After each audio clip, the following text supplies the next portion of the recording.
It's a shame how much quality scripted and board-driven content is ignored.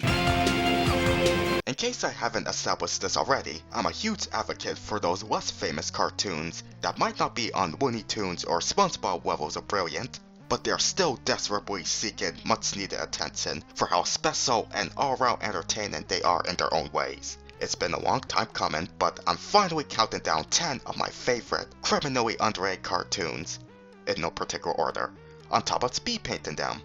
And I'll try my best to keep my praise for each entry under one paragraph. I'll try. So let's begin.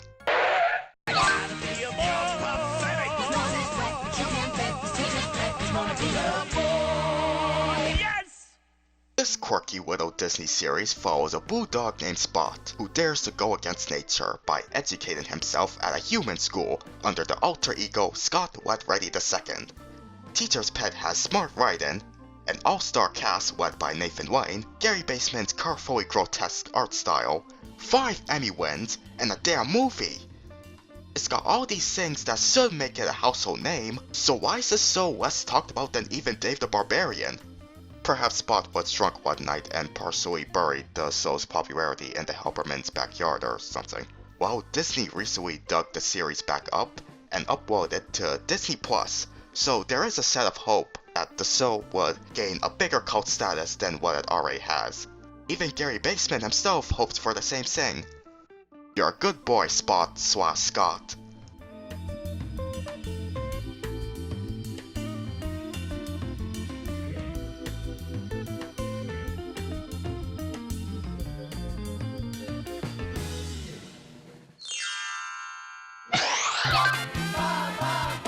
Sheep in the big city. Created by one of my favorite Sesame Street animators, Mo Willems, Sheep in the Big City is an eccentric serial about a runaway sheep with his wife in a big city somewhere in Nebraska while being chased by General Specific's army, who wants to use him for their sheep power raid gun. Why use a live sheep as fuel for a ray gun? I don't know. But what I do know is that this show won me over with its jazzy, UPA-inspired aesthetic, and most importantly, its clever package of humor. Fourth wall breaks to the left of me, oxymorons to the right. Sheep is basically a funnier, better animated Rocky and Bullwinkle. And no, I haven't seen the Amazon Prime reboot of Rocky and Bullwinkle yet to say otherwise. But yeah, Sheep in the Big City is definitely one of Cartoon Network's most carefree series, and one of my biggest personal comedy influences.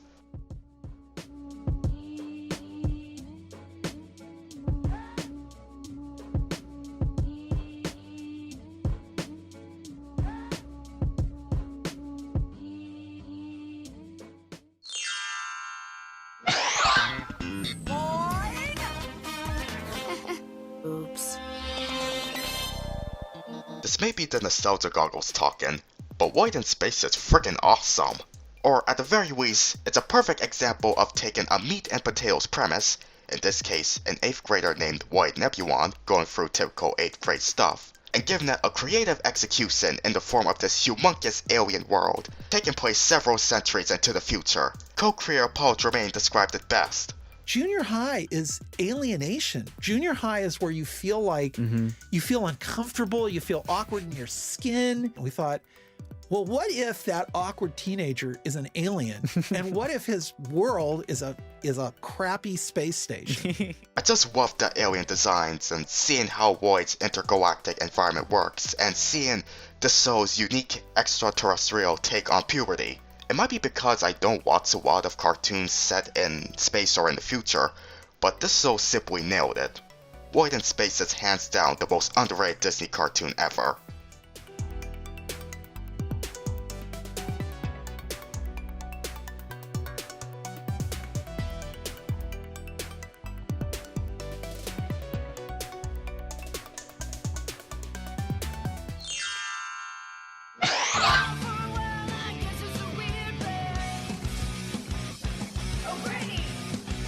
From the Wade animation studio behind home movies Dr. Katz and Word Girl comes my personal favorite of their work, It's about 4 average teens living in a small town where every day is affected by a new variant of supernatural phenomena known as the weirdness. I wouldn't really say this is another case of the nostalgia goggle speaking, because even though I do have good memories of watching this show on Family Channel as a kid, it wasn't until approximately 10 years later when I revisited O'Grady and took note of how ambitious its concept was. One episode would be about clones popping up because of stress, another would be about people acting like oversized magnets. Why did this only last 19 episodes? Its uniqueness really redeems what is otherwise the crappiest looking of the soup to nuts cartoons.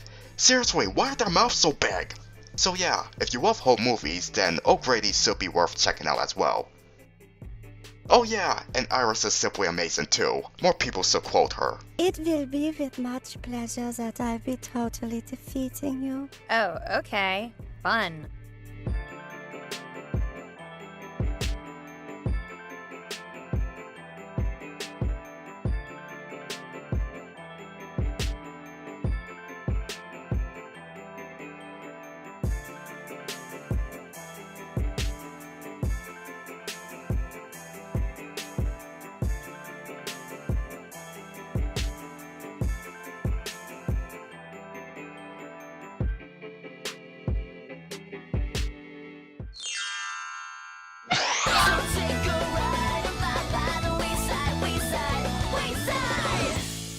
The first of 3 Canadian gems on my top 10. Out of the 10 picks on my list, Wayside is the one I'm seeing pop up more and more on videos about underrated or forgotten cartoons, and that makes me feel so satisfied. But just as a disclaimer, I've never read a single page of the original Wayside school books. Therefore, my love for its animated adaptation stems completely from what it does as its own thing. In fact, because of how much fun the cartoon is, I might as well pick up a volume of sideways stories from Wayside School. This show was one of my biggest cartoon obsessions between late 2011 and mid 2012, until I watched it so much on Teletoon that I just need to take a little break from it. Wayside won me over with its colorful art direction, kooky characters, and all-around offbeat nature that pollutes this 30-story Cuckoo for Cocoa Puffs school. Although I can't help but feel empathetic towards our main hero Todd, trying to make sense out of Wayside's backwards, or rather, upside down logic.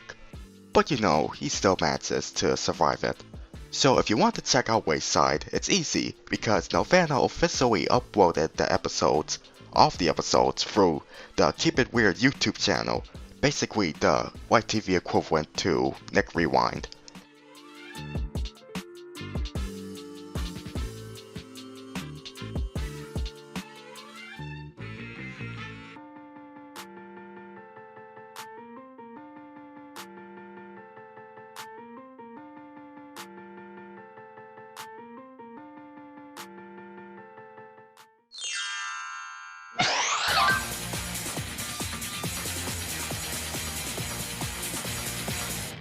Here's another great production from Nelvana and Teletoon. In fact, I owe a lot to Braceface for influencing me to become a fan of a certain other slice-of-life cartoon that I'll talk about later. On the surface, this may seem like just another cookie-cutter show about the daily struggles of a teenage girl, with the twist happening to be the fact that she has braces. Oh my god!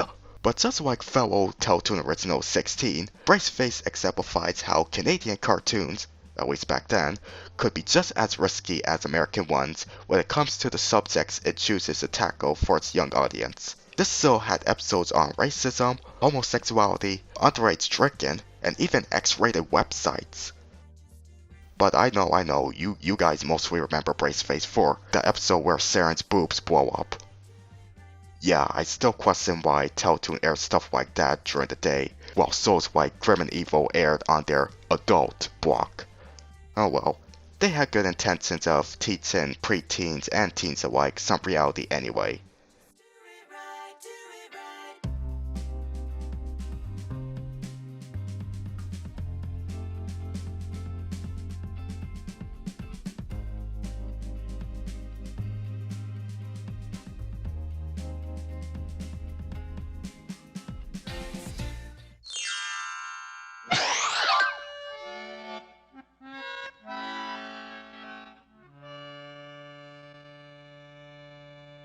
If you weren't convinced that the preceding 2 Canadian entries are worth trying out, I highly suggest you browse through the diverse, high-quality, 80-year-old library of animated shorts produced by the National Film Board of Canada. Some of you American viewers may remember seeing such shorts on Cartoon Network, particularly on their old Canada block in the late 90s. You may also be familiar with at least 2 noteworthy films, The Cat Came Back, and the short I'm representing right now, The Big Snit. Both of them were Oscar nominated and given spots on the 50 Greatest Cartoons list, as selected by over 1,000 animation professionals in 1994. Also, they're my top 2 personal favorite NFB shorts, thanks to their funny charm. Pretty much all of the NFB cartoons I saw are charming and cutting edge to some extent. So again, if you have doubts about the quality of Canadian animation, go to the NFB's website, or their official YouTube channel, pick a short that looks interesting to you, and you might just be surprised with what you just witnessed.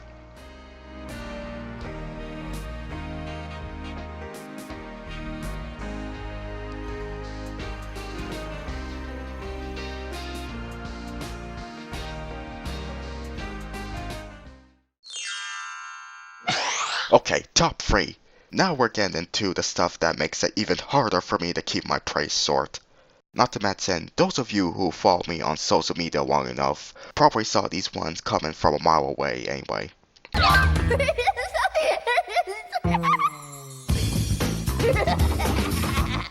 Perhaps the most obscure entry on my list. To this very day, I still ponder like Pinky and the Brain about why Baby Blues is still so stuck in a pit of obscurity, while the 2 other WB turned Adult Swim cartoons, Missing Hill and The Oblongs, are commonly brought up when talking about anime series that need more love, and that's not even touching on its difficult production history.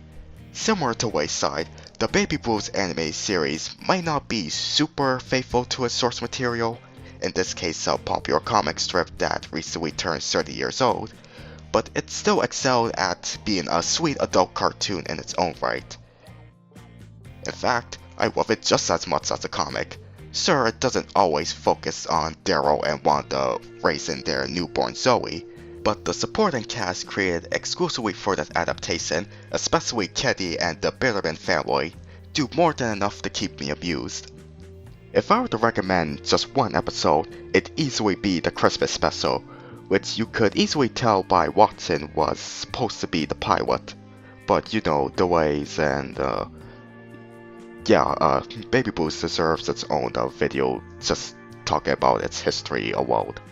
But overall, at least in my eyes, Baby Blues is a much more underrated adult cartoon than Clone High, The Critic, Duckman, Missing Hill, and The Oblongs combined. To quote my Grim and Evil video, seriously go watch it.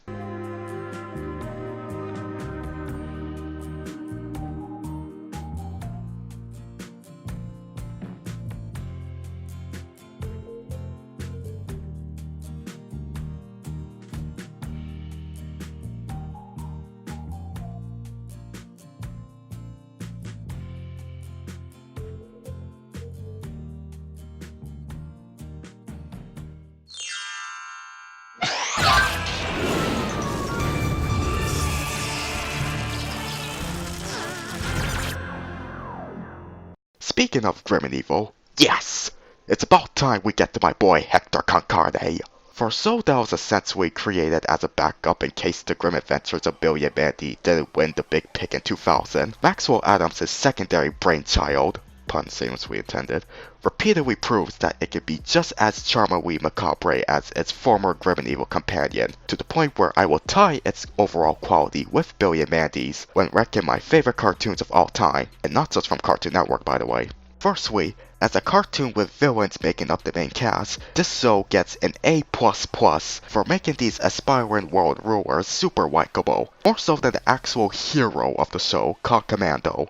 Hector, Boskov, Gerald Scar, and my waifu Major Dr. Gasway always put a smile on my face with their respective quirks, their 24-hour laugh riots even. However, the show doesn't hesitate to show some heart as well, establishing that the evil Con Carne crew really do care about each other in the end.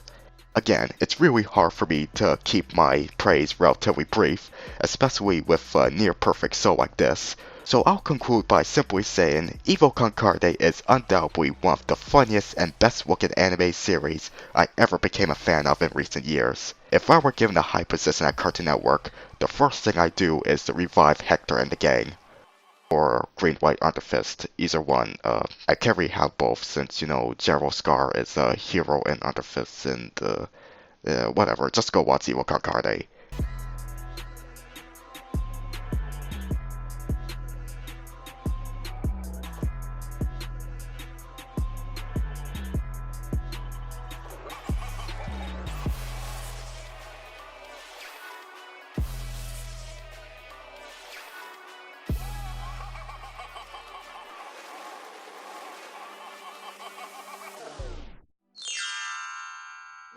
Now before we get to number 1, which you probably already know what it is anyway, let's quickly mention some runner-ups. The Proud Family, The Brack Show, and Cartoon Planet, Tough Puppy, Mad, The Cleveland Show, yes really, Mickey Mouse Works / House of Mouse, 16, Beauville Mysteries, Birds,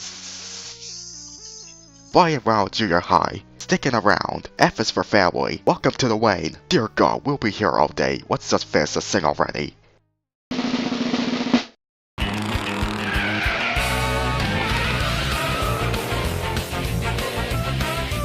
I'm just joking. Someone once told me the grass is much greener on the other side.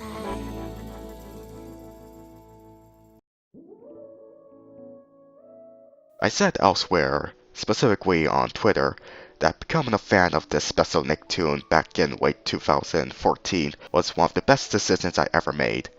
And I mean it. As Told by Ginger is simply beautiful. At least on the inside. Yeah, I know, you can make fun of how the characters' lips are sliding down their chins all you want. But once you overlook Quatsuki Chubo's art style, you'll be able to see just how relatable it is and how grounded it feels. It's imperfect, but that's what makes it, well, human. This show excels at getting you to respond with appropriate emotions, whether it be feeling sorry for Ginger when, spoilers, her father doesn't show up to hear her poem about him, or get mad at Ginger's quote-unquote friend, Dodie, for backstabbing her. The character of Ginger herself was enough to grab my attention, her being an imperfect, rather introverted writer, living with a single mother. And I'm happy that by the end of the series, she isn't so concerned about popularity, but more concerned about being herself. That's what I love about Ginger.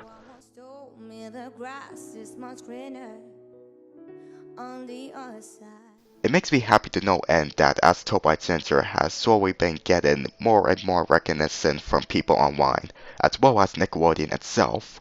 It has an official Instagram account, for God's sake.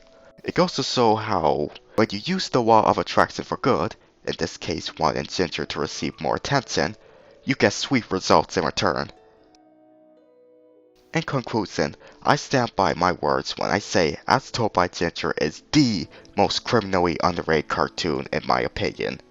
O'Grady may have been more creative, Con Carne may have been funnier, Baby Blues may be more, obscure, but Ginger is overall more groundbreaking and should not be ignored anymore. Thank you, Emily Kapnick, for creating this show. Thank you. On the other side, and I bet a visit. Well, it's possible I missed it. Some different, yes, exactly the same. Yeah, yeah, yeah, yeah. Till further notice. Till further notice. I'm in between. From where I'm standing. From where I'm standing. My grass is green. Someone once told me the grass is much greener on the other side.